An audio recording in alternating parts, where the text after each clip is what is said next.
Olá, tudo bom? Pois é, vamos estudar o terceiro tópico, vitória garantida. E a pergunta A diz assim: o que está envolvido na morte para o pecado e para o eu? Romanos 6, 15 e 18 diz assim: pois que pecaremos porque não estamos debaixo da lei, mas debaixo da graça? De modo nenhum. Não sabeis vós que a quem vos apresentardes por servos para lhe obedecer, sois servos daquele a quem obedeceis, ou do pecado para a morte, ou da obediência para a justiça. Mas graças a Deus que, tendo sido servos do pecado, obedeceste de coração a forma de doutrina a que foste entregues. E libertados do pecado, foste feitos servos da justiça. E Colossenses 3 diz assim: portanto, se já ressuscitaste com Cristo, buscai as coisas que são de cima, onde Cristo está assentado à destra de Deus. Vocês podem continuar, o texto vai dizer, né? Pensar nas coisas que são de cima, não nas coisas que são da terra, e segue-se esse conselho. Então, o que está envolvido na morte para o pecado e para o eu? A salvação é o que está envolvido. Em Cristo Jesus, nós temos que morrer para o pecado, morrer para o eu, porque sem essa morte nós não teremos salvação, né? Na morte do pecado, a morte do eu, ela nos leva a, de coração, guardar as doutrinas de Deus, a nos entregar a Deus, né? Aqui no finalzinho ele diz assim: vos vestis de novo, que se renova para o conhecimento segundo a imagem daquele que o criou.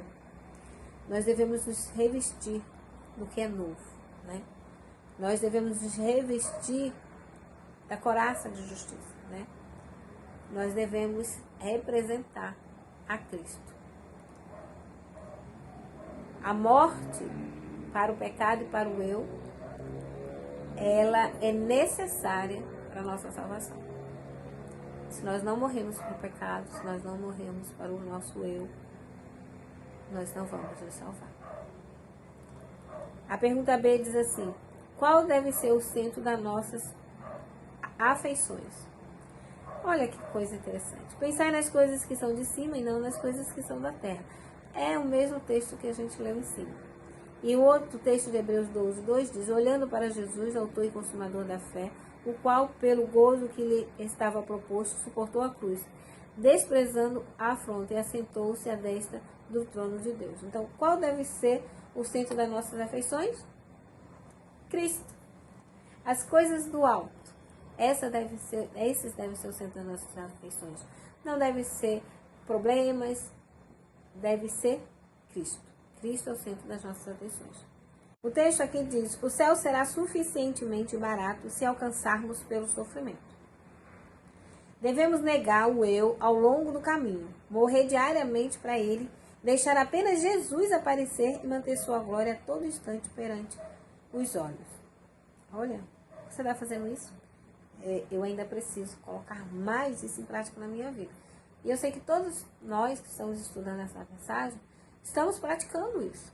Mas ainda temos que nos doar mais para Jesus, não é verdade? E aí diz assim: se aquele que hoje está ensinando a palavra de Deus erguessem a cruz de Cristo cada vez mais alto, seu ministério teria mais sucesso.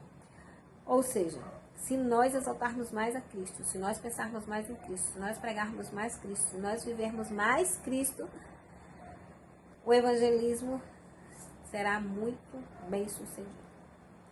Ou um bem maior resultado, melhor resultado do que nós temos agora, né? A pergunta C diz assim: que garantia é dada de que podemos realmente vencer o pecado pelo poder de Jesus? Romanos 6, 14, 1 João 5, 4, 1 Coríntios 15, 57, é onde nós encontramos a resposta. Então a pergunta é: que garantia é dada de que podemos realmente vencer o pecado pelo poder de Jesus? Todos esses textos respondem, mas tem um texto que eu acho que é o que responde definitivo. 1 João 5, 4 diz assim: porque todo que é nascido de Deus vence o mundo. E esta é a vitória que vence o mundo, a nossa fé. Então a pergunta é: qual? Que garantia é dada que podemos realmente vencer o pecado pelo poder de Jesus? A nossa fé. A nossa fé é essa garantia, né? De que nós vamos ter vitória em Jesus. Há uma promessa e nós acreditamos pela fé nessa promessa. Então está aqui, mas a graça de Deus que nos dá a vitória, mas graças a Deus que nos dá a vitória por nosso Senhor Jesus Cristo.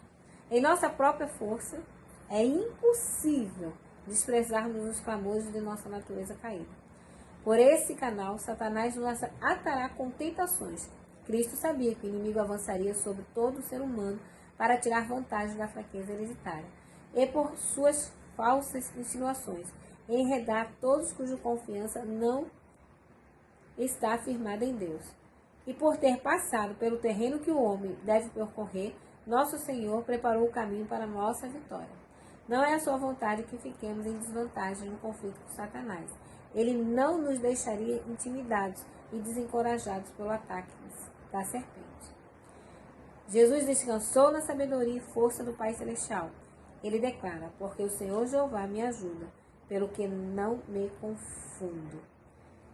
Então, qual é a garantia que nós temos? Nós temos a garantia de Jesus, né? De que nós seremos vitoriosos. E essa garantia nos vem através da fé, né? Porque é muito fácil você chegar e dizer assim, está escrito na Bíblia que eu vou ser vitorioso. Então tá pronto. Não, você precisa de fé para poder acreditar. Você precisa ter a fé em Jesus Cristo. Descansar em Jesus Cristo. Porque ele descansou no Pai. Aqui a última parte diz, porque o Senhor Jeová me ajuda, pelo que não me confundo. Aí antes diz, Jesus descansou na sabedoria e força do Pai Celestial. Nós temos que descansar na sabedoria e força do Pai Celestial. Nós temos que confiar em Jesus e nas suas promessas.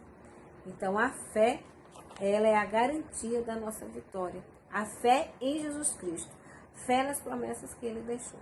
Talvez alguém responda de uma maneira diferente. Diga que a garantia são as promessas de Jesus. É a mesma coisa.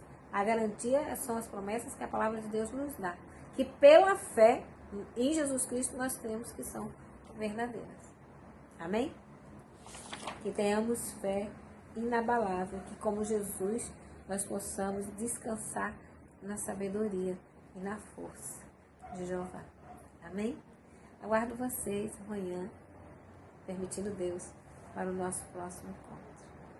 Até lá. Orem por mim.